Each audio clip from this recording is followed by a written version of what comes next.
9 വർഷത്തിനു ശേഷം ഒരു അമേരിക്കൻ പ്രസിഡന്റ് ചൈനയിലേക്ക്, അതും ലോകം യുദ്ധത്തിന്റെയും സാമ്പത്തിക പ്രതിസന്ധിയുടെയും വക്കിൽ നിൽക്കുമ്പോൾ. പ്രസിഡന്റ് ഡൊണാൾഡ് ട്രംപും ഷീ ജിൻപിങ്ങും നേരിട്ട് കാണുമ്പോൾ ലോകമുറ്റുനോക്കുന്നത് വലിയ ചില മാറ്റങ്ങൾക്കാണ്. എന്തൊക്കെയായിരിക്കും ആ രഹസ്യ ചർച്ചകൾ? നോക്കാം. മെയ് 13 മുതൽ 15 വരെയാണ് ട്രംപ് ചൈന സന്ദർശിക്കുന്നത്. 2017 ശേഷം ആദ്യമായാണ് അദ്ദേഹം ചൈനയിലെത്തുന്നത് എന്നത് ഈ സന്ദർശനത്തിന്റെ പ്രാധാന്യം കൂട്ടുന്നു. വെറുമൊരു സൗഹൃദ സന്ദർശനമല്ല ഇത്. ലോകത്തെ 2 വൻ ശക്തികൾ തമ്മിലുള്ള തർക്കങ്ങൾ പരിഹരിക്കാനും പുതിയ ബിസിനസ് കരാറുകളിൽ ഒപ്പിടാനുമുള്ള വലിയൊരു നീക്കമാണിത്. എന്തൊക്കെയാകും ഈ ചർച്ചയിലെ പ്രധാന വിഷയങ്ങൾ? ഏറ്റവും പ്രധാനം ബിസിനസ് തന്നെയാണ്.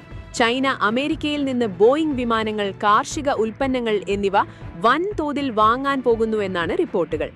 ഇരു രാജ്യങ്ങളും തമ്മിലുള്ള വ്യാപാര തർക്കങ്ങൾ കുറയ്ക്കാനും നിക്ഷേപങ്ങൾ വർദ്ധിപ്പിക്കാനും പുതിയ ബോർഡുകൾ രൂപീകരിച്ചേക്കും. ചുരുക്കത്തിൽ ട്രംപിന്റെ പതിവ് ശൈലിയിലുള്ള ഒരു വമ്പൻ ബിസിനസ് ഡീൽ തന്നെയാകും ഈ സന്ദർശനത്തിന്റെ ഹൈലൈറ്റ്. പക്ഷേ വെറും ബിസിനസ് മാത്രമല്ല ട്രംപിന്റെ ലക്ഷ്യം. ഇപ്പോൾ മിഡിൽ ഈസ്റ്റിൽ നടക്കുന്ന ഇസ്രായേൽ-ഇറാൻ സംഘർഷം അവസാനിപ്പിക്കാൻ ട്രംപിന് ചൈനയുടെ സഹായം വേണം. ഇറാനുമായി അടുത്ത ബന്ധമുള്ള രാജ്യമാണ് ചൈന. അവരുടെ സ്വാധീനം ഉപയോഗിച്ച് ഇറാനെ ഒരു കരാറിലെത്തിക്കാൻ ട്രംപ് ഷീ ജിൻപിങ്ങിനോട് ആവശ്യപ്പെട്ടേക്കും. അതുപോലെ തന്നെ തായ്വാൻ പ്രശ്നവും റഷ്യയുമായുള്ള ചൈനയുടെ ബന്ധവും ഈ ചർച്ചകളിൽ നിർണായകമാകും. മറ്റൊരു പ്രധാന വിഷയം ആർട്ടിഫിഷ്യൽ ഇന്റലിജൻസ് അഥവാ AI ആണ്.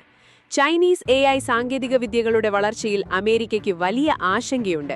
ഒരു യുദ്ധത്തിലേക്ക് നയിക്കാവുന്ന തെറ്റിദ്ധാരണകൾ AI മൂലമുണ്ടാകാതിരിക്കാൻ ഇരു രാജ്യങ്ങളും തമ്മിൽ ഒരു ആശയവിനിമയ ചാനൽ ഉണ്ടാക്കാനും ഈ സന്ദർശനത്തിൽ തീരുമാനമായേക്കും.